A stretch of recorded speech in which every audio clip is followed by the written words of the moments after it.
A gunman dressed all in black, and wearing a tactical gear including a bulletproof vest, walked into a church in a small Texas church on Sunday and opened fire as the congregation were involved in weekly service, leaving at least 26 dead and about 20 others injured. The mass shooting occurred at the First Baptist Church in Sutherland Springs, about 30 miles from San Antonio, with President Donald Trump denouncing it as an act of evil. The victims ranged in age from 5 to 72. According to police, one of those killed was 14-year-old Annabelle, the daughter of the church's pastor Frank Pomeroy. Pastor Pomeroy and his wife Sherry were not in town as the gunman struck, arriving at a petrol station across the street from the church at around 11:20 a.m. local time. The weekly service started at 11 a.m., with the congregation waiting to hear a sermon around the time the shooter arrived. The man, who police have not yet confirmed the identity of, has been named in U.S. media as Devin Patrick Kelly, 26. Police said the gunman crossed the street in his vehicle, got out and began firing using a Ruger assault-type rifle. He then moved to the right side of the church, continuing to fire and then into the building, still shooting bullets.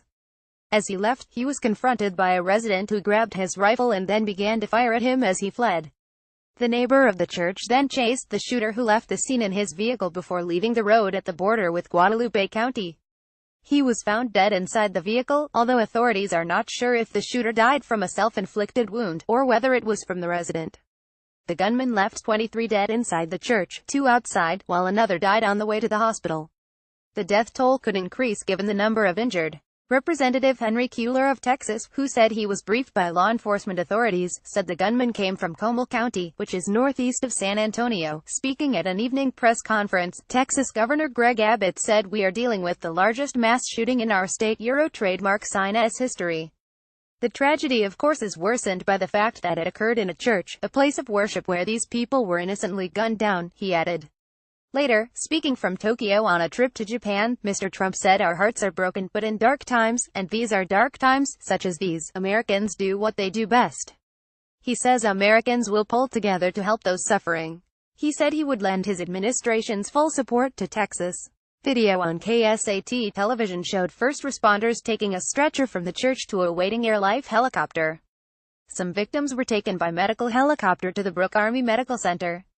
Megan Posey, a spokeswoman for Connolly Memorial Medical Center, which is in Floresville and about 10 miles from the church, said multiple victims were being treated for gunshot wounds. She declined to give a specific number but said it was less than a dozen. A woman who lives about 10 minutes away from Sutherland Springs in Floresville and was monitoring the chaos on a police scanner and in Facebook community groups, said that everyone knows everyone in the sparsely populated county. "This is horrific for our tiny little tight-knit town," said Elena Berlanga of the town, which had a population of about 600. "Everybody's going to be affected and everybody knows someone who's affected," she told Reuters. Witnesses close to the small church reported hearing a rapid barrage of about 20 gunshots. "It was very close," Carrie Matula, who had been working in a store across the street from the church, told CNN. "It was semi-automatic, rapid fire. This is just devastating in a small town like this. There has been no official confirmation yet of the type of weapon used." Federal law enforcement swarmed the area, including alcohol, tobacco and firearms. ATF investigators and members of the FBI's evidence collection team, friends and family gathered near the church waiting for words of what had happened to loved ones. Tears flowed, with many incredibly anxious. "We're shocked and dismayed," said State Senator Judith Zaffirini, a Laredo Democrat whose district includes Sutherland Springs. "It's especially shocking when it's such a small, serene area. These rural areas, they are so beautiful and so loving." Regina Rodriguez arrived at the church a couple of hours after the shooting and walked up to the police barricade. She hugged a person she was with. She had been at an amusement park with her children when she heard of the shooting. She told the Associated Press that her father, 51-year-old Richard Rodriguez, attends the church every Sunday, and she hadn't been able to reach him. She said she feared the worst. Nick Ulig, 34, is a church member who didn't go Sunday morning because he was out late Saturday night. He said his cousins were at the church and that his family was told at least one of them, a woman with 3 children and pregnant with another, is among the dead.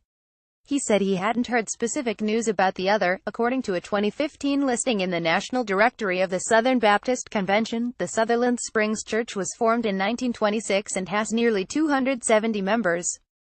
Services are offered in English and Spanish and draw an average of about 180 people on Sundays. According to the Gun Violence Archive, which tracks gun violence, there has now been more than 300 mass shootings in the U.S. this year.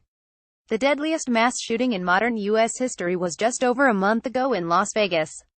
58 people were killed and more than 500 injured by gunman Stephen Paddock.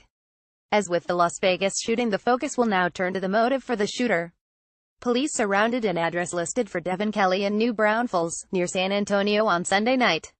The First Baptist Church may also aid investigators. It tapes each weekly gathering and uploads the results to YouTube, meaning that the shooter may have been caught on tape. Kelly was previously a member of the U.S. Air Force, according to Air Force spokeswoman Ann Stefanik. Kelly served in logistics readiness at Holloman Air Force Base, New Mexico from 2010 until his discharge, she said.